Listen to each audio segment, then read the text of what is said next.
ne sais pas vous, mais à force de lire, d'écouter, de raconter des histoires aussi incroyables qu'effroyables, je commence un peu à devenir parano. Quand je suis dehors de chez moi, ne serait-ce que dans la rue, qui peut m'assurer qu'il ne va finalement rien m'arriver? Parce que je suis dans une foule, combien de personnes en termes de pourcentage sont susceptibles d'être des malades mentaux, voire des criminels, sans même qu'on ne le sache? Bon, qu'on soit d'accord, il ne s'agit pas d'une majorité de personnes, heureusement, et pourtant, laissez-moi vous raconter 3 histoires effroyables de meurtres qui, bien que spectaculaires, n'arrivent pas que dans les films. Vous ne vous êtes jamais demandé, au détour d'un arrêt de bus, durant un trajet en train ou encore pendant la diffusion d'un film en salle de cinéma, si votre voisin pouvait être un psychopathe? Vous ne vous êtes jamais dit, lorsque vous êtes dans un bus, que là, tout de suite, un autre usager pouvait soudainement s'attaquer à l'un des autres passagers, peut-être même à vous? Bon, vous allez sûrement penser que j'exagère en disant ça, que les statistiques sont extrêmement faibles pour se faire découper pendant son trajet en bus durant les vacances. Et pourtant, encore une fois, accrochez-vous car si les statistiques sont probablement très faibles, elles n'en sont malheureusement pas inexistantes pour autant. L'histoire que je m'apprête à vous raconter est sûrement la plus barbare de ma chaîne. D'ailleurs, ces histoires, je les trouve pas seules, je les trouve avec Julie, ma script, que je remercie ici en vidéo. Elle m'aide pas mal à améliorer mes vidéos, sur l'écriture surtout, pour que j'évite de dire le moins de conneries possible, que vous ayez que des informations vérifiées. Voilà, elle m'aide beaucoup pour ça, donc je tiens à la remercier ici, et n'hésitez pas à le remercier en commentaire. Je pense qu'après avoir entendu cette histoire plus immonde, vous penserez à regarder différemment votre voisin de salle d'attente chez le médecin, en vous disant que, cela n'arrive pas qu'aux autres.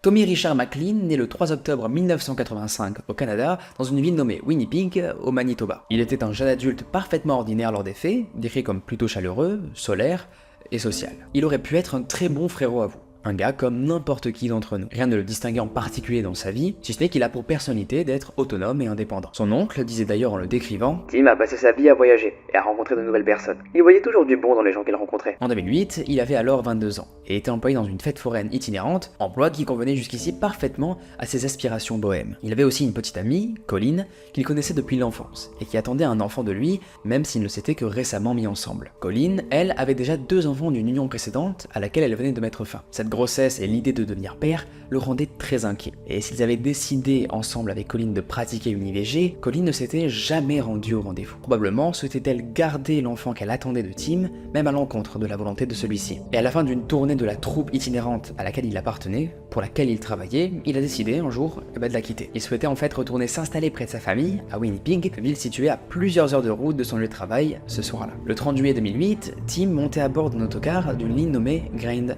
sans se douter une seule seconde que cet autocar deviendra son supplice. Le funeste trajet.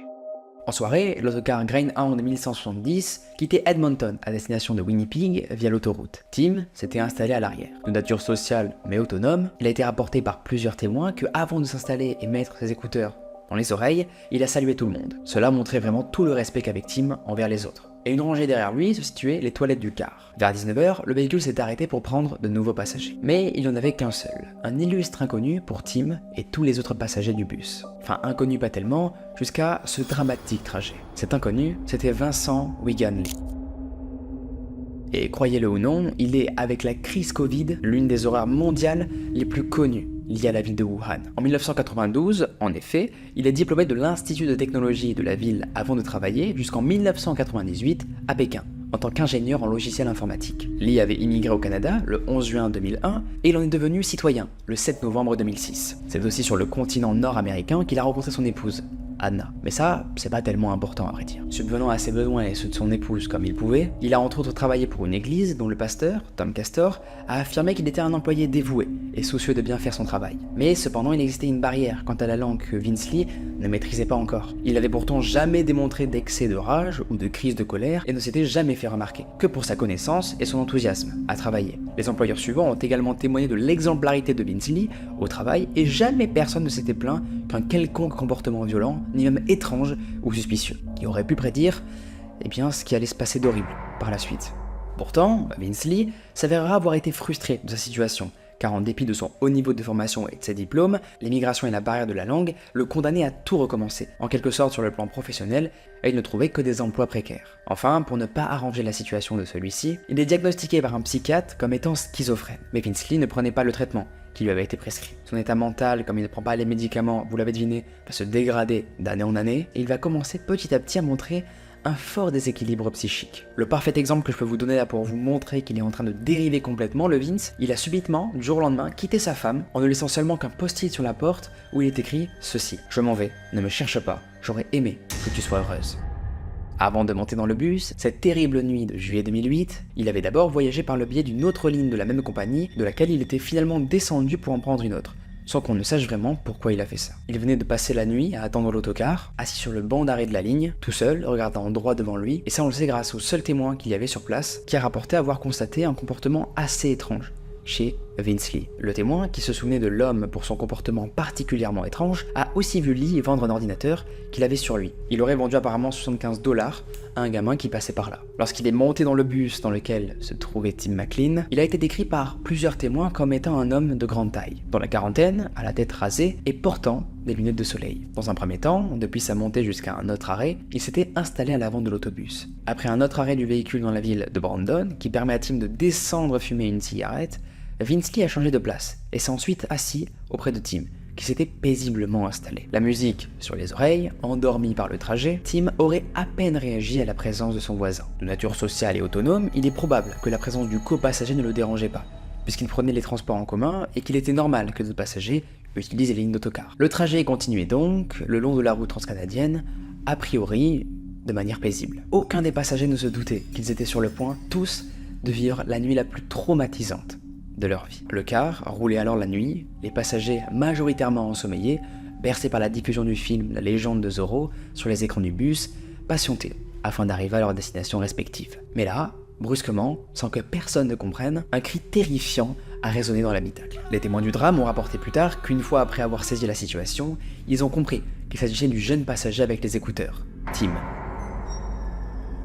qui hurlait de terreur et de douleur. Vince Lee était en réalité en train de poignarder au cou et à la poitrine Tim avec un gigantesque couteau. Et dites-vous que Tim va vivre cette horreur indescriptible encore adossée à la vitre du bus dans la position qu'il avait durant son sommeil. Mais la situation, déjà incroyablement effroyable, ne faisait que commencer. Possédé comme un diable en pleine crise, Vince Lee va continuer à poignarder Tim. Les témoins diront même qu'il était mécanique dans ses gestes. À ce stade, j'aimerais vraiment savoir comment vous aurez réagi face à une telle situation horrible. Est-ce que vous avez déjà été témoin de ce genre de scène? Bon, c'est très rare, c'est un faible pourcentage, j'imagine en commentaire, qu'il n'y aura pas tout le monde qui dira oui, moi oui, j'ai vécu ça. Évidemment non, j'en suis conscient, mais j'aimerais bien savoir si des gens en commentaire ont vécu ce genre d'histoire. Est-ce que vous avez déjà été face à une situation traumatisante à ce point-là? Dites-moi tout en commentaire, je prendrai le temps de les lire. Rapidement alerté par les hurlements de terreur des passagers qui l'enjoignant de s'arrêter, Bruce, le chauffeur de l'autobus, a stoppé le véhicule sur le bord de la route et tous ont fui en dehors du véhicule. Tous vont se mettre à crier à Vince Lee de poser son arme, d'arrêter. Mais chacun, il faut se l'avouer, craignait aussi pour sa vie. Ici encore, je serais assez curieux de savoir ce que vous auriez fait à la place d'un témoin. N'hésitez pas encore une fois à me le mettre en commentaire. Seul Bruce, le chauffeur, était resté dans le bus pour tenter de venir en aide à Tim. Mais effrayé par Vince Lee qui le menaçait aussi, il a fini par sortir rapidement en verrouillant les portes du bus derrière lui, abandonnant définitivement, dans la panique, le jeune Tim McLean à son terrible sort. La seule solution pour eux était maintenant d'appeler les forces de l'ordre, afin qu'elles viennent maîtriser le forcené, désormais piégé sur la scène de son crime. La circulation continuait sur la route, et Christopher, un chauffeur de 28 ans, alerté de voir un bus et ses passagers à l'extérieur sur le bas-côté, a décidé de s'arrêter pour voir s'il pouvait leur venir en aide. Malheureusement, il ne pouvait pas faire grand-chose pour Tim. Et lorsqu'il s'est rendu compte de la situation qui paniquait les passagers, il est allé chercher dans son camion tout ce qu'il trouvait pour consolider au mieux les barricades et maintenir l'agresseur à l'intérieur du bus. Pendant que les témoins horrifiés et démunis attendaient encore les forces de l'ordre, un autre chauffeur d'autobus de la compagnie Greyhound, Bernie, qui passait par l'autoroute et a vu son collègue en difficulté sur le bas-côté, s'est aussi arrêté. En comprenant l'horreur de la situation, il a essayé lui aussi à son tour de venir en aide à Tim. Mais immédiatement, dans le bus, il ne l'a pas vu. Son attention s'était premièrement portée sur Vince pour essayer de le raisonner, de lui demander la raison de son acte. Mais, toujours agité, Lee apparaissait faire des allers et retours dans l'allée principale du bus, et aurait tenté de débarrer même le moteur, sans y prévenir. Vince Lee, comprenant qu'il était bloqué et qu'il n'avait aucun moyen de sortir de ce bus, il a ensuite frappé avec son couteau contre les vitres du bus qui n'ont heureusement pas cédé. À 21h, les secours sont enfin arrivés sur les lieux. Les forces de l'ordre se sont déplacées, armées et en compagnie d'un négociateur, puisque Lee était en pleine crise et que son discours n'avait plus aucun sens. Il hurlait vouloir rester dans ce bus pour toujours. Ayant choisi la prudence de ne pas engager plus de victimes, les forces de l'ordre mettront bel et bien 3 heures à maîtriser l'homme. Durant les longues heures de négociations totalement irrationnelles avec Vince Lee, ce dernier s'adonnait à un spectacle des plus macabres. Et là, âme sensible, s'abstenir. Car ce que je vais vous raconter est vraiment hardcore. Et je sais même pas si ça passe sur YouTube, donc il y aura forcément des trucs à biper, je pense. D'abord, il continuait de découper des petits morceaux du corps de Tim avec son couteau. Et les mettait ensuite dans des petits sachets qu'il avait sur lui. Et il aurait pu s'arrêter là. C'est déjà horrible. Non, évidemment non, il s'est pas arrêté là. Et la suite est pire. Il a poussé l'horreur jusqu'à ensuite décapiter la dépouille de Tim McLean avant d'en exhiber la tête depuis l'intérieur du bus aux témoins à l'extérieur, faisant des allers et retours dans le véhicule, brandissant fièrement son sordide trophée, la tête de Tim. Enfin, couvert de sang, il est alors retourné près des restes de Tim pour en découper un bout avant de le manger, exalté par le sang qui le recouvrait. Ce n'est que peu de temps avant l'interpellation de Vince Lee que les témoins ont été pris en charge par une brigade qui les a emmenés en lieu sûr et a recueilli petit à petit leurs témoignages. Il aura fallu attendre que Vince Lee, toujours dans sa folie, se mette à frapper encore sur les vitres au point d'en briser une afin de pouvoir l'interpeller enfin et le neutraliser. Lorsque les forces de l'ordre ont pu accéder au bus, devant eux, il y a une scène des plus traumatisantes. Vince avait disséminé dans le bus recouvert de sang des sachets plastiques qui contenaient des morceaux de chair de Tim. Son corps, je ne vous en fais pas un dessin, il a été réduit en charpie à tel point qu'il va manquer une oreille, un œil, un nez et une langue. En plus que celle-ci, la tête, soit arrachée de son corps. Séparée, littéralement. Vous comprenez maintenant pourquoi j'ai dit en début de vidéo que ça allait être assez hardcore. Et j'aurais sûrement mis d'ailleurs peut-être une prévention au tout début. Les forces de l'ordre finiront même par en trouver une partie dans les poches de l'agresseur qui, dans un élan de lucidité, demandait alors qu'on le mette à mort pour ce crime qu'il venait de commettre. Enfin, dès le matin, la compagnie de bus dépêchait un nouveau véhicule et un chauffeur auprès des passagers pour les récupérer au poste de police, leur permettre de faire des courses, pour se changer et même se ravitailler après cette terrible épreuve, et les ramener, évidemment aussi, définitivement en sécurité à Winnipeg, leur destination d'origine.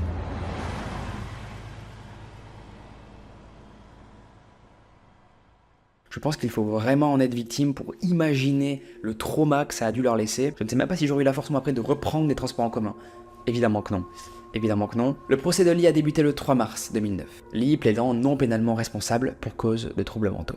Évidemment. Il reconnaissait, certes à avoir commis l'infraction, mais ne pas avoir eu le contrôle de son esprit, et donc d'avoir été incapable de juger de la nature et de la qualité de l'infraction, et de savoir que l'acte était mauvais. Le psychiatre de Lee va même déclarer pendant le procès que la psychiatrie qu'il avait ne permettait pas normalement de l'inculper. Il a affirmé en fait que Vince Lee était dans l'obligation d'attaquer Tim McLean, car des voix qu'il croyait provenir de Dieu lui disaient de tuer McLean, sans quoi il se serait lui-même tué. En fait, pendant son épisode psychotique, McLean ne voyait pas du tout Tim McLean, mais bien en fait un extraterrestre, un démon, une vraie force du mal devant lui. Tim devait pour lui être détruit, à tel point qu'il a jugé nécessaire de mutiler le corps de Tim McLean. Le 5 mars 2009, Vince Lee, alors âgé de 40 ans, a été reconnu non criminellement responsable du meurtre. Et il a donc été envoyé dans un établissement de santé mentale à haute sécurité. Car oui, il faut pas déconner, c'est quand même un meurtrier. Bien entendu, quand la famille va apprendre ça, ils vont évidemment juger ça complètement inadéquat. Et petite anecdote par rapport au père de Tim, dites-vous qu'il s'est tatoué le visage de son fils sur la poitrine pour le porter toujours avec lui sur son cœur. Si vous vous souvenez bien, au début je vous ai parlé de Tim, qu'il allait avoir un enfant, et bien oui, et bien cet enfant est bel et bien né. Il est né le 21 décembre 2008, 5 mois après la tragique mort de Tim. La mère en difficulté le confiera à la mère de Tim, sa grand-mère, qui l'élèvera jusqu'à ses 9 ans avant qu'un procès ne déchire les deux femmes autour de cette garde. Colin, souhaitant à un moment donné aussi récupérer son fils. Pour terminer, pour répondre à une question que beaucoup de personnes se posent normalement, Vince Lee, oui, il a bel et bien été libéré. Le 8 mai 2015, soit il y a presque 10 ans maintenant.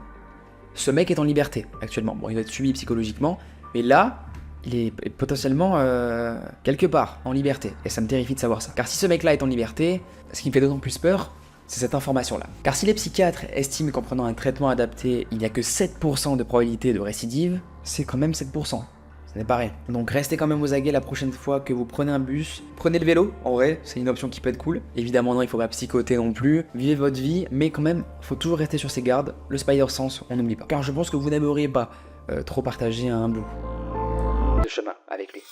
Laissez-moi vous raconter pour la deuxième histoire, l'histoire de Charles Cullen. Une histoire vraie, bien sordide, qui a inspiré le film The Good Nurse. En principe, lorsqu'on est hospitalisé, on s'attend à être pris en charge par une équipe de professionnels qualifiés. Vous êtes malade, vous avez besoin d'une opération chirurgicale, d'examens médicaux pointus, ou aller ailleurs qu'à l'hôpital. Sauf pour eux qui en ont la phobie évidemment, les hôpitaux sont bien les lieux où le personnel est au service du bien, de la santé et de l'usager. Comme on dit, à l'hôpital, on sait quand on rentre, mais on ne sait pas vraiment quand on sort. Déjà en raison de la longue prise en charge, mais aussi en cas d'urgence. Certains même n'en sortent malheureusement jamais. Ce sera le cas de tous les patients de l'ange de la mort, Charles Cullen. Cet infirmier qui n'aimait pas soigner, mais donnait la mort à tous ses patients.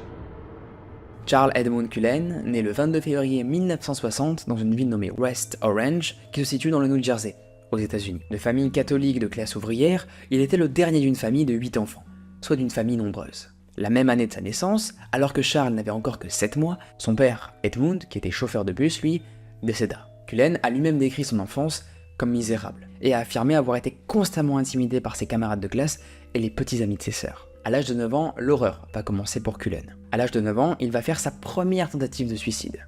Et de quelle manière, vous allez me dire? Eh bien, il va tenter de se donner la mort en buvant des produits chimiques provenant d'un coffret de chimie. Le 6 décembre 1977, Cullen, alors âgé de 17 ans, était alors en dernière année de lycée, et a appris, ce jour-là, un événement des plus horribles. Sa mère vient d'être tuée dans un accident de voiture. Il a une vie de merde, le mec a une vie de merde, vraiment, il a rien dans sa vie qui est positif quoi. C'est vraiment terrible pour un enfant de vivre ça en vrai de vrai. Même s'il a fait des trucs horribles par la suite, c'est assez chaud de vivre ça quand même. Cullen a décrit que la mort de sa mère a été des plus dévastatrices pour lui. De plus, il avait été particulièrement bouleversé par le fait que l'hôpital ne l'avait pas immédiatement informé de sa mort et avait alors incinéré son corps au lieu de le restituer. L'année suivante, Cullen a été diplômé du West Orange High School et s'est ensuite enrôlé dans la marine américaine, dans laquelle il a servi à bord du sous-marin USS Woodrow Wilson. Il a réussi la formation de base et les examens psychologiques requis pour les équipages de sous-marins, pour lesquels il devait passer jusqu'à 2 mois d'affilée immergé dans un navire exigu. Cullen a même atteint le grade de maître de 2e classe au sein de l'équipe qui exploitait les missiles du navire. En dépit de cette apparente réussite professionnelle, socialement, avec Cullen il présentait toujours des difficultés d'intégration. Effectivement, il ne s'était pas réellement intégré dans son séjour avec la marine. Et pour ne pas arranger du tout la situation, il s'est fait harceler et intimider par ses camarades d'équipage. Un an après le début de son service, le premier maître de Cullen, à bord du Woodrow Wilson, le découvrit assis aux commandes du missile, portant un masque chirurgical, des gants et une blouse, plutôt que son uniforme. L'acte en lui-même est déjà bien assez flippant. Est-ce qu'on peut dire que c'était un signe avant-coureur de ce qu'il allait faire? Potentiellement, ouais. Cullen, ah oui, et Cullen, il a été évidemment blâmé pour ce geste-là, que personne ne va comprendre, mais pourtant il ne va jamais donner une justification à ce geste-là. Il va rien dire. On va lui poser la question, il va... Ah non, je sais pas. Personne ne va savoir pourquoi il a fait ça. La marine l'avait donc ensuite affecté à un travail moins exigeant, et moins haut dans l'échelle des responsabilités. Mais cela ne va pas pour autant l'arranger psychologiquement, il va tenter à nouveau de se suicider, ce qui va l'emmener à se faire interner à plusieurs reprises dans le service psychiatrique de la marine. Cullen avait donc fini par recevoir une libération médicale de la marine en 1984 pour des raisons non divulguées.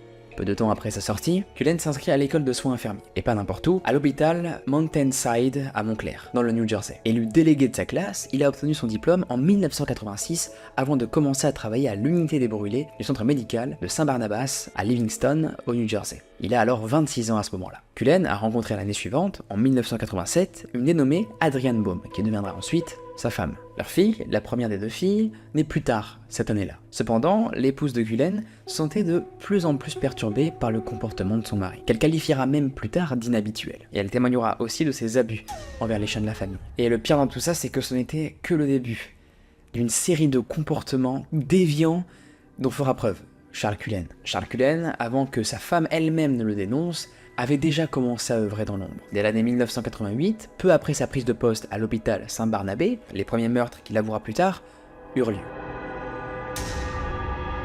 Le premier meurtre qu'on peut retracer date du 11 juin 1988. Il avait alors administré une surdose mortelle de médicaments par voie intraveineuse à un patient. Cullen, durant son procès, avait admis avoir tué plusieurs autres patients à Saint-Barnabé, y compris un patient atteint du sida, décédé après qu'il lui ait administré une surdose d'insuline. En janvier 1992, il avait précipitamment quitté son poste, période qui correspond étrangement à une enquête menée à l'hôpital par les autorités hospitalières sur les sacs IV contaminés. Et l'enquête, devinez quoi, oui, a déterminé plus tard que Cullen était sûrement la personne qui avait contaminé ces IV. Tout ça entraînera une dizaine de patients de mort à l'hôpital. Un mois après avoir quitté Saint-Barnabé, l'infirmier avait accepté un emploi à l'hôpital Warren de Phillipsburg, dans le New Jersey. Bien entendu, il n'y a aucune raison pour qu'il ait stoppé ses activités criminelles. Et effectivement, durant son séjour et sa présence pendant ses heures de garde, ce ne sont pas moins de 3 femmes âgées qui ont été victimes d'une surdose d'un médicament, pour le cœur, le digoxine. Cette dernière victime, qui avait miraculeusement échappé à la mort, avait déclaré qu'un infirmier sournois lui avait fait une injection alors qu'elle dormait. Cependant, les membres de la famille et les prestataires de soins de santé de l'hôpital ont rejeté ces commentaires, comme étant infondés, probablement en raison de son âge et des traitements administrés pour la soigner qui auraient pu la rendre délirante. 1993. 4 ans après leur rencontre, en plein divorce conflictuel avec sa femme, il a fini par emménager l'année suivante, dans un appartement situé en sous-sol à Phillipsburg. Elle avait demandé une ordonnance de non-communication contre lui, fondée sur sa crainte qu'il puisse la mettre en danger, elle et surtout ses enfants. Elle a affirmé que Cullen avait versé de l'essence à briquet dans des boissons de personnes, brûlé les livres de sa fille et laissé ses filles même avec un babysitter pendant une semaine. Cullen, à l'époque, avait nié ces accusations, affirmant que sa femme exagérait de fou. Néanmoins, elle continue à insister sur le fait que son mari, Cullen, est réellement victime d'une maladie mentale. Cullen a affirmé plus tard qu'il a voulu quitter le métier d'infirmier à ce moment, soit en 1996, mais que le paiement de la pension alimentaire pour enfants ordonnée par le tribunal l'avait forcé à continuer à travailler. De nombreux indices laissaient pourtant à penser qu'il aurait peut-être fallu ce monsieur le mettre hors d'état de nuire, car ça l'aurait très certainement empêché de faire ce qu'il avait prévu de faire. Et ce que je vous ai raconté, c'est pas encore le pire, car la même année, en 1993, il était aussi entré par effraction dans la maison d'une collègue, alors que elle et son jeune fils dormaient. Mais ça va, en vrai il aura rien fait, il est juste parti sans les réveiller. Mais alors, encore une fois, pourquoi un tel acte? Pourquoi il a fait ça? Eh bien, en réalité, il semblait épié, traqué. En d'autres termes, il stalkait en fait la femme en question, qui a fini d'ailleurs après par porter plainte, évidemment. C'est logique. Il fut arrêté et inculpé pour cet acte. Le lendemain de son arrestation, il a tenté de se suicider à nouveau, mais il s'en est sorti. Et lors de son procès, plaidant coupable d'intrusion, il a écopé 1 an de probation avant de prendre 2 mois de congé durant lesquels il a été traité pour dépression dans 2 établissements psychiatriques. Mais il est conduit très vite à reprendre le travail. Et en septembre, une patiente atteinte d'un cancer, âgée de 91 ans, à l'hôpital Warren, a rapporté que Cullen, qui n'était pas du tout son infirmière assignée, était entré dans sa chambre et lui avait injecté une aiguille avant de décéder le lendemain. Alors avant, elle a rapporté ça avant de décéder. Évidemment, elle ne l'a pas dit après, sinon vous me direz que c'est pas logique, je comprends. Et Charles Cullen, eh bien il va réussir à faire passer ça pour une mort naturelle.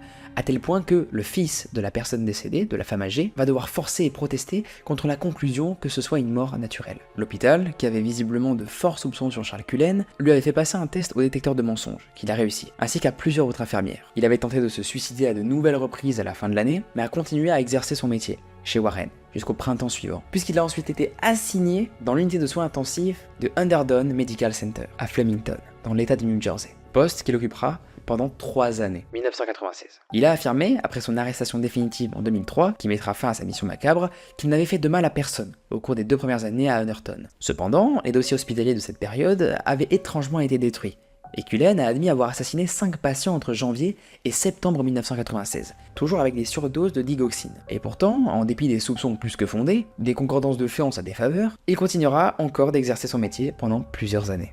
Sans pour autant se démarquer puisqu'il s'était fait licencier du poste qu'il occupait ensuite au Morristow Memorial Hospital, pour mauvaise performance. Cullen resta ensuite au chômage pendant 6 mois, et cessa définitivement de verser la pension alimentaire qu'il devait à la mère de ses enfants. Après avoir été diagnostiqué dépressif aux urgences de l'hôpital Warren, il a été brièvement admis en service psychiatrique. On pourrait croire, espérer même que cela mette fin à son horrible carrière, mais non, pas encore. C'est pas fini encore avec lui. 1998. En février, Cullen reprenait du service dans un établissement de santé nommé le Liberty Nursing and Rehabilitation à Allentown, en Pennsylvanie. Pardon pour mon accent, il est affreusement horrible. Mais alors, que faisait-il dans ce service? Il soignait régulièrement des patients dépendants d'appareils de respiration.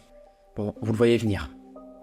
Ça va pas bien se finir cette histoire. D'ailleurs, anecdote, dans cet établissement, Charles Cullen a été accusé d'avoir donné à des heures complètement aléatoires des médicaments à des patients sans aucune autorisation. Les heures étaient totalement imprévues, il en donnait comme ça, hop, c'était vraiment la distribution de bonbons quoi. Alors qu'on était quand même sur des médicaments qui pouvaient avoir des effets secondaires si c'était donné à la mauvaise personne assez vénère. Ce qui est arrivé de nombreuses fois malheureusement. Il finit tout de même rapidement par être licencié après avoir été vu entrer dans la chambre d'un patient avec des seringues à la main et ressortir comme ça en laissant le patient avec un bras cassé. Et non, ce fou furieux ne s'arrête pas là du tout. Après avoir quitté l'Institut Liberty, Cullen a brièvement ensuite travaillé à l'hôpital Edston, Le 30 décembre 1998, fêtant ses 10 ans de carrière de meurtrier, il a assassiné un autre patient. Une analyse sanguine du médecin légiste a révélé des quantités mortelles de digoxine dans le sang du patient. Mais une enquête interne à l'hôpital d'Easton n'avait pas été concluante. Les preuves ne désignaient pas définitivement Cullen comme le meurtrier, même avec ses antécédents d'instabilité mentale et le nombre de décès au cours de son emploi dans divers hôpitaux. Cullen a continué à trouver un travail. Le mec, peu importe ce qu'il fait, il a du travail. Il peut tuer des gens, tu es embauché. On dirait que c'est la qualité qu'il faut avoir pour être embauché dans les entreprises dans lesquelles se rend Cullen. C'est dingue de faire ça. 1999. Il acceptait un emploi dans l'unité des brûlés de l'hôpital Lee Heights Valley, dans une ville nommée Allentown, toujours en Pennsylvanie. Le procès qui a révélé les effroyables meurtres de Charles Cullen permettra de déterminer qu'il a assassiné pendant son passage un patient et a tenté d'assassiner un autre. Aussi. Il s'est dit c'est peut-être mieux. Un mois plus tard, il démissionnait volontairement de l'hôpital et acceptait un emploi dans l'unité de soins cardiaques de notre établissement, l'hôpital Saint-Luc, à Bethléem, en Pennsylvanie. Je ne comprends pas qu'il n'existe pas une liste de boycott où on identifie les personnes qui ont fait de la merde dans les hôpitaux, qui ont peut-être tué des personnes, une sorte de liste noire pour que les hôpitaux, les prochains, ne prennent pas ces personnes. C'est affreux quoi, c'est affreux gars. Le 11 janvier 2000, il a de nouveau fait une tentative de suicide en allumant un barbecue au charbon de bois dans sa baignoire, espérant succomber à une intoxication au monoxyde de carbone.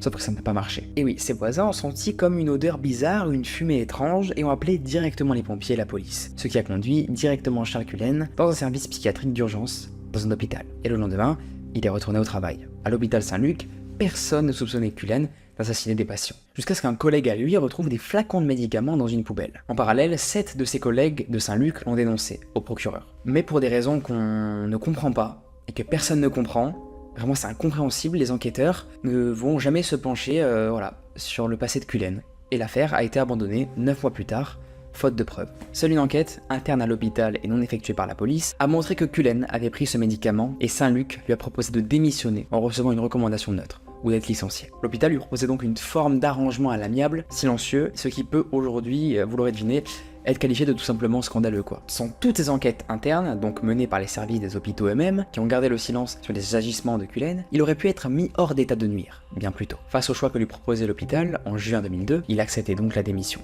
Enfin. Mais il ne démissionnait pas pour autant de ses macabres occupations. 2002.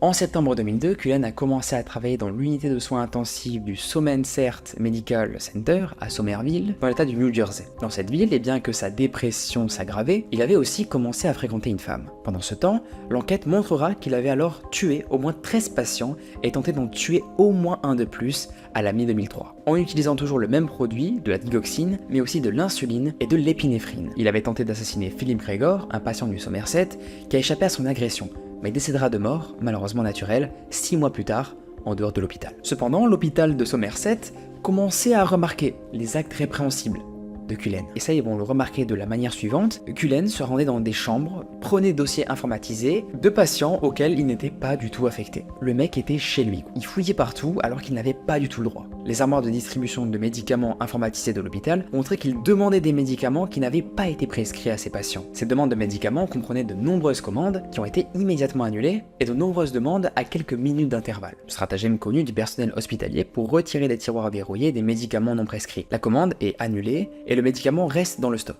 Mais entre-temps, le tiroir déverrouillé s'ouvre et la personne mal intentionnée peut dérober ainsi les médicaments. En juillet 2003, l'étau se resserre autour de Charles Cullen. Le directeur exécutif du système d'information et d'éducation sur les poisons de l'État du New Jersey a averti les responsables du Somerset qu'au moins 4 surdoses suspectes indiquaient la possibilité qu'un employé tue ses patients. Entre-temps, et depuis sa prise de poste dans l'institut, Cullen avait déjà tué au moins 5 patients et tenté d'en tuer un autre. Et là, lorsqu'un patient du Somerset décéda d'hypoglycémie en octobre 2003, l'hôpital n'a pas cherché à comprendre et a directement appelé la police de l'État du New Jersey. Ce patient était la dernière victime de Cullen. L'hôpital Somerset l'a licencié donc le 31 octobre 2003, officiellement pour avoir menti en fait sur sa candidature à un emploi. La police l'a gardé sur surveillance pendant plusieurs semaines jusqu'à qu'elle ait terminé son enquête. Les enquêteurs ont chargé une ancienne collègue de Cullen qui s'était montrée amicale envers lui de lui rendre visite afin de lui parler tout en portant un micro. Le but de tout ça en fait était d'obtenir ses aveux sur une bande audio. Et grâce à ces preuves, la police avait obtenu une raison suffisante pour le faire arrêter.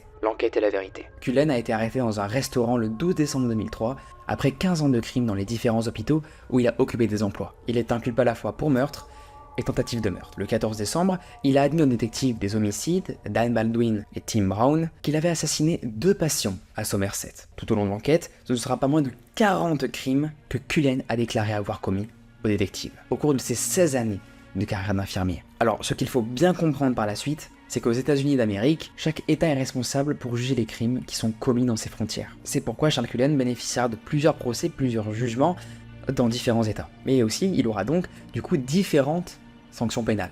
En novembre 2004, Cullen a plaidé coupable devant un tribunal d'Allentown pour avoir tué 6 patients et tenté d'en tuer 3 autres.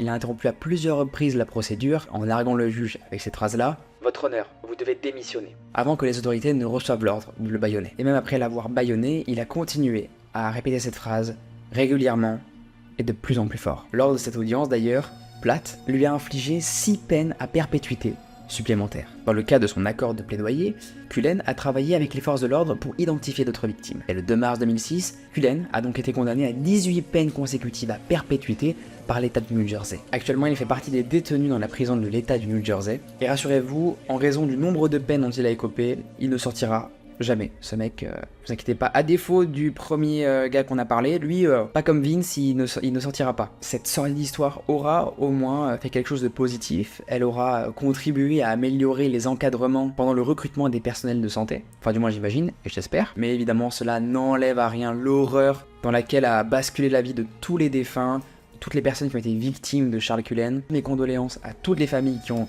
été victimes de ce mec-là, surtout parce que les familles ont dû bien charger, ça a dû être horrible. Ça m'a retourné le bide. Bref, je vais faire une petite pause et on passe du coup à la prochaine histoire. Merci à toutes les personnes qui sont encore là, cette vidéo est assez longue, je voulais vous régaler, vous faire un gros format long, parce que je sais que vous adorez ça, que vous adorez les histoires compilées où il y a beaucoup d'informations, beaucoup de détails. Donc voilà, c'est pour vous les amis et j'espère que ça vous aura fait plaisir. C'est pas fini, il reste encore une histoire, elle est encore bien conséquente, avec plein de détails morbides. Vous allez voir que là, c'est vraiment hardcore. Encore une fois, âme sensible, ça... Ouah, c'est la fin de la vidéo, c'est normal que je bégaye. Âme sensible, s'abstenir. Bref, je ne demanderai pas de liker, de vous abonner, indirectement je le fais. En vrai, indirectement je le fais. Je vais pas forcer avec ça, mais voilà, si vous aimez la vidéo, n'hésitez pas, en vrai ça fait toujours plaisir, ça soutient de fou la chaîne pour qu'elle évolue. Bref, je me perds, commençons cette dernière histoire. Le dahlia, plante originaire du Mexique, est prisée par les jardiniers du monde entier pour ses fleurs magnifiques. Elle a été découverte par les botanistes européens au XVIIIe siècle lors des grands voyages de découverte et de commerce. Depuis, ils fleurissent les jardins européens de leurs couleurs chatoyantes. Mais l'histoire dont on va parler aujourd'hui, surnommée le dahlia noir, est très loin d'être aussi parfait et beau que la fleur que vous avez devant vos yeux. De par son nom, déjà, le dahlia noir nous indique que d'un jardin coloré dans les ténèbres, il nous fait basculer. Laissez-moi vous conter l'histoire lugubre de cette triste affaire, le crime du dahlia noir. L'affaire du dahlia noir fait référence au meurtre non élucidé d'Elizabeth Short, une jeune femme américaine surnommée le dahlia noir. Elizabeth Ann Short naît dans le quartier de Hyde Park, dans la ville de Boston, le 29 juillet 1984. Son père, Cleo Short, était un entrepreneur possédant une affaire de construction de golf miniature et sa mère se nommait Phoebe May. Ruiné par la Grande Dépression de 1929, le père avait été malheureusement contraint de déclarer son entreprise en faillite. Incapable de nourrir sa femme et ses 5 filles, il les a abandonnées en 1930, laissant sa voiture sur le pont de la rivière Charles pour feindre son suicide et faire croire qu'il s'était jeté dans la rivière. La vie de la petite Elizabeth, comme vous le voyez, démarre bien tristement. Elle a ensuite été élevée par sa mère à Mitford, dans le Massachusetts. Souffrant de crises d'asthme régulièrement, elle passait l'été à Mitford et l'hiver en Floride. En seconde, elle a décidé d'arrêter ses études pour se concentrer à trouver un travail à Miami Beach, où elle a trouvé d'ailleurs un emploi, serveuse. Mais celle qu'on ne surnomme pas encore par son triste sobriquet, animée par l'ambition, rêvait de faire carrière dans le cinéma. À l'âge de 18 ans, elle a donc décidé de partir pour la Californie. Son père ayant repris contact avec sa mère, après avoir été rongé de remords par son geste, elle a emménagé chez lui pour se rapprocher de son rêve, la ville d'Hollywood. En 1983, toujours avec son père, ils ont ensuite déménagé dans la ville de Los Angeles, avant qu'elle ne quitte le foyer à cause de leur rapport conflictuel, selon un témoignage de l'époque. Pour subvenir à ses besoins comme elle pouvait, elle a accepté un emploi d'hôtesse de caisse dans un magasin de l'armée à Camp Cook, toujours en Californie. Puis elle a pris destination de Santa Barbara, où elle fut arrêtée le 23 septembre 1943 pour consommation illégale d'alcool par une mineure. Elle va être donc, renvoyée chez sa mère à Mitford par la brigade des mineurs. Gagnant alors principalement sa vie comme serveuse, elle a ensuite résidé dans différentes villes de Floride, avec quelques retours occasionnels dans le Massachusetts pendant quelques années. Et il y a rencontré celui qui proposera de l'épouser plus tard, un officier de l'armée de l'air, le major Matthew Michael Gordon Jr. Après avoir vécu une enfance pas si dingue, sous le signe de l'abandon paternel, elle semblait être sur la bonne voie pour former son propre foyer, sa propre famille. Mais malheureusement, une chose va venir casser tous ses rêves qu'elle avait. Son fiancé, mobilisé pendant la Seconde Guerre mondiale, décédera en Inde dans un accident d'avion le 10 août 1945. En juillet 1946, surmontant son chagrin pour son ambition, elle a pourtant trouvé la force de reprendre le chemin de la Californie à destination d'Hollywood, toujours ayant pour objectif de devenir actrice. En 1946, accumulant les petits emplois par-ci par-là, elle finit par trouver l'amour en la personne de Joseph Gordon Finking, avant de rompre.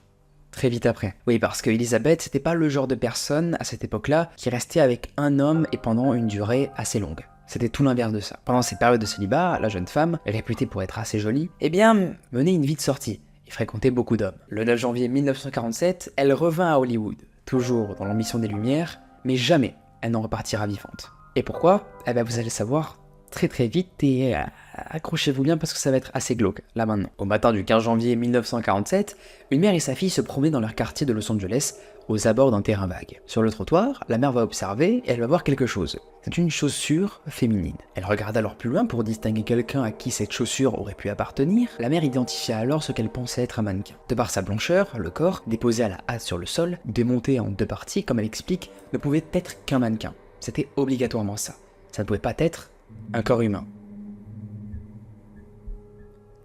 Ce mannequin était le corps de Elizabeth. Face à l'horreur et après un moment de stupeur, la femme qui réalisait alors qu'il ne s'agissait pas d'un mannequin mais d'un cadavre, prit sa fille dans ses bras et s'enfuit pour alerter la police au plus vite. Le corps d'Elizabeth Short a été retrouvé coupé en deux au niveau de l'abdomen et vidé entièrement de son sang. Plus loin, les enquêteurs retrouveront aussi un sac appartenant à la victime. Certaines pièces du dossier finiront par disparaître avec le temps. De plus, personne, pas même la police, ne prend de précautions sur la scène de la découverte du corps. La scène de crime va être contaminée par des nombreux passages de la police, et même certains journalistes sont allés jusqu'à déplacer le corps sans aucune précaution pour préserver des éventuels indices. L'enquête qui s'en est suivie a prouvé que la scène où on découvre le corps n'était pas la scène du crime. D'une part parce que le corps avait été nettoyé, ne présentait aucune trace de sang lorsqu'il a été retrouvé, pourtant découpé en deux au niveau de la taille, ses entrailles vidées sur le sol. Mais aussi que le lieu de la découverte présentait aucune trace de sang. Enfin, du moins pas assez pour constituer le lieu d'une véritable boucherie. Très vite, le surnom donné à la victime du dahlia noir est popularisé par la presse entière,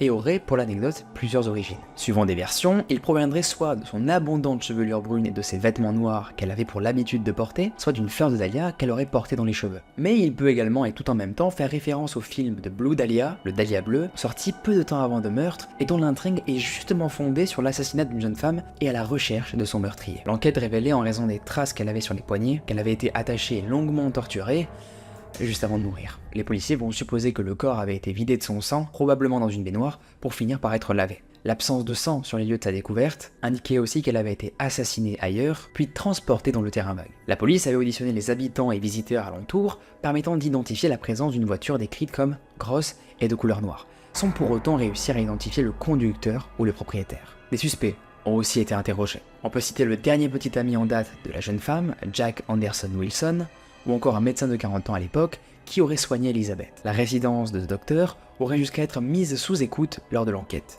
Je vous conseille de bien retenir cette information-là. Quelques semaines après la découverte du corps, enquête piétinée quand la presse a alors mystérieusement reçu l'extrait de naissance d'Elizabeth Short, sa carte d'identité et un carnet. Carnet où les coordonnées de 75 personnes étaient inscrites. Le carnet envoyé par un inconnu à la presse, estimé donc appartenir à Elizabeth, avait une page qui semblait être un petit peu cassée, voire même déchirée. Mais encore, beaucoup de médias recevront ensuite des lettres anonymes qui prétendaient avoir été expédiées par le tueur. Plus de 50 personnes avouèrent être à l'origine du meurtre, sans qu'aucune pût être reconnue coupable. Le problème, c'est que la ville de Los Angeles de la fin des années 40 est une ville corrompue, jusque dans sa police, et gangrénée par la mafia, dont de nombreux cas de féminicide non élucidés. Et le meurtre de Dahlia ne va pas échapper à cette règle, il a donc fini par être classé sans suite, faute de preuves. Pourtant, l'histoire est loin de s'arrêter là. Coïncidence ou pas, mais le 10 février 1947, soit quelques semaines seulement après la découverte du corps d'Elizabeth, le corps d'une autre femme, Jeanne French, a été retrouvé dans des conditions sordides et très similaires. Nu, mutilé,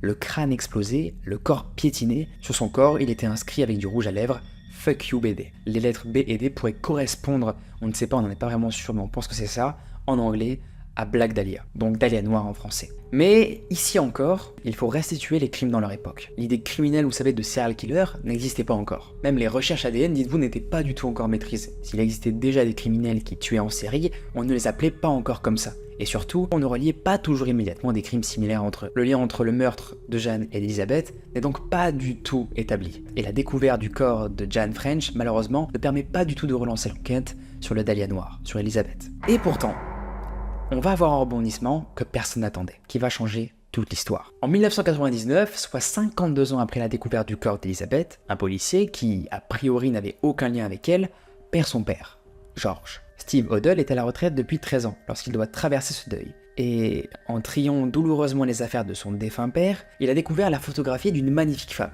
qu'il n'arrivait pas forcément à identifier. Steve a donc demandé à la veuve de son père si elle possédait des informations sur cette personne, et celle-ci lui a répondu qu'il s'agissait d'une connaissance que son père fréquentait il y a longtemps. Et non, vous ne rêvez pas. Il s'agit bien de notre fameuse Dahlia Noire. Hasard ou non, il tombera plus tard sur la une d'un journal qui publia alors la photo d'une enveloppe d'une des lettres originales prétendues avoir été envoyées par le tueur aux médias en 1947. Il a alors pris conscience qu'il s'agissait de l'écriture de son propre père qui venait de décéder, George Odell. Rongé par cette sordide évidence, il accumulera ensuite pendant plus de 14 ans les preuves afin de démontrer son intuition, et qu'elle était surtout très bonne. Suspect numéro 1, George Odell. George Odell, le père de Steve, est devenu médecin à 29 ans, soit en 1936, et s'était spécialisé dans les maladies vénériennes lorsqu'il pratiquait à Hollywood. Cependant, ses nombreuses liaisons faisaient beaucoup parler et le scandale éclata autour de lui, lorsque l'une de ses maîtresses, qui menaçait de dévoiler ses nombreuses liaisons, a été retrouvée inerte à la suite d'une overdose médicamenteuse. Pourtant, il n'avait déjà pas été inculpé, faute de preuves encore une fois. Il s'expatria pour on ne sait quelle raison, un an en Chine après ça. À son retour aux États-Unis, il rencontra un artiste surnommé Man Ray, qui, ici encore, coïncidence ou non, est connu dans l'histoire de l'art pour déconstruire le corps humain. En plus de ces coïncidences qu'on pourrait encore remettre en doute, il s'avère que le docteur George Odell était aussi le médecin de Elizabeth Short, la Dahlia Noire. Bon, peut-être que c'est une coïncidence. Bon, peut-être, à vrai dire que c'est une coïncidence, non. Car c'est Steve qui va nous démontrer le contraire et qui va mettre fin à cette affaire. Steve Odell, le fils du médecin, n'aura plus aucun doute lorsqu'en fouillant des enregistrements de la police, il trouva une bande audio, certainement issue de la mise sous écoute de la maison du docteur, lors de l'enquête en 1947, enregistrement où on peut y entendre son père dire « Supposons que j'ai tué le Dahlia Noir, ils ne pourront plus le prouver maintenant, ils ne peuvent plus parler à ma secrétaire, puisqu'elle est morte. » Mais alors là, vous me demanderez pourquoi la police n'a rien fait. Lors de l'enquête en 1947, ils avaient ces paroles devant eux. Ils pouvaient même les écouter, et ont sûrement dû les écouter. Pourquoi ils ne l'ont pas arrêté alors s'ils avaient autant de suspicions sur le docteur? Eh bien pour deux raisons. Non seulement, comme je vous l'ai dit, la police de l'époque était corrompue, mais en plus le docteur entretenait des relations avec des personnes haut placées dans la société. C'est terrible. J'ai rien à rajouter, c'est juste injuste et horrible, mais ça on peut rien y faire. Comble de l'horreur, en 1949, soit 2 ans après l'affaire du Dahlia Noir, George Odell avait été accusé d'abus sexuels par pas n'importe qui, eh bien oui, sa propre fille, lorsqu'elle avait 14 ans. Bon, on pouvait préchote qu'il allait faire du mal à Elizabeth. Pourtant, bien que mis en examen et entendu, il n'avait toujours pas été condamné.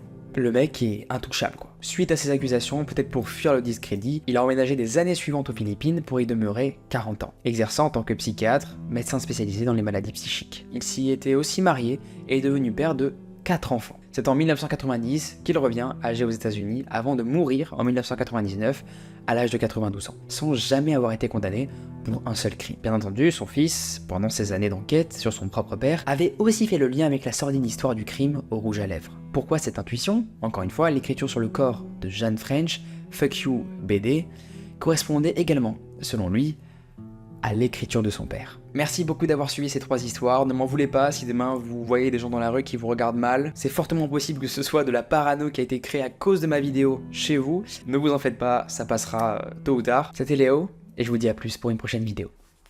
Ciao. Oh, darn cute! I have everything you need for it. Oh, the Don't think too gem! hard, friend. Let's see what you've brought. They're very I fix suspicious. worse gears than yours. Nice, the gem. Oh, so this is a tailor. Nice. Cool, so we can hire people. Every token counts. Ooh. Craft keeps us going. We can sew. Cow. Oh, we can buy this. Oh, I can get marble. We buy? No, we save. Because we haven't seen all these stories The yet. news. A merchant brig ran aground in the dead calm. Must have been the mermaids that sank her. We do have money to hire people. Oh wow, this is beautiful. Didn't our doctor need to come here in Tortuga? On the shore a few days ago. Hello, Some deaths Francois. are personal. Okay. These are little rats. Well, guys, since we made all the way here, let's actually fast travel back home. Wait, can we actually buy ships, guys? Which lady? You want to hire the lady? Talk to me. Why do you want to hire this woman? She's an alchemist. Transformation is never simple. Do I look like somebody who drinks elixirs?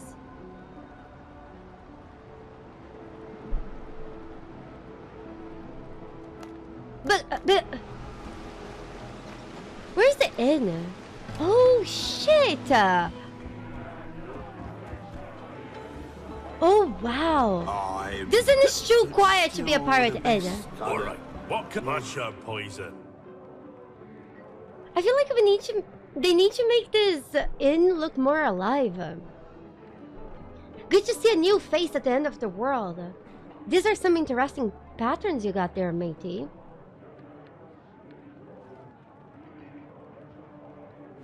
What do you guys wanna say? 1, 2, or 3? His name is Long Van. Do you think it's how long his penis is, or just that he's tall? He kind of looks like he has elf ears, right?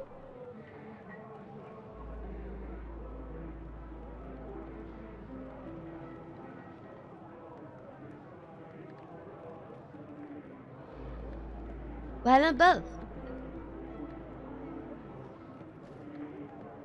The doc says they're not contagious. If the doc name is Galen Skelton, I might just believe you. What happened on Tortuga? Who knows? Either the drowned got tired of being in Davy Jones' locker, or it's Blackbeard botching something up with those ancient relics. Rumor has it that he rules the dead now, and he ordered them to crawl out to the sea, to attack the city. A great storm hit us that night, flooding the houses on the coast. Survivors cleared out to nearby island. The ones left here, they got nothing left to lose. But what can I do for you, mate? Rumors? Seems that there are good last dodos on the archipelago all of a sudden. Oh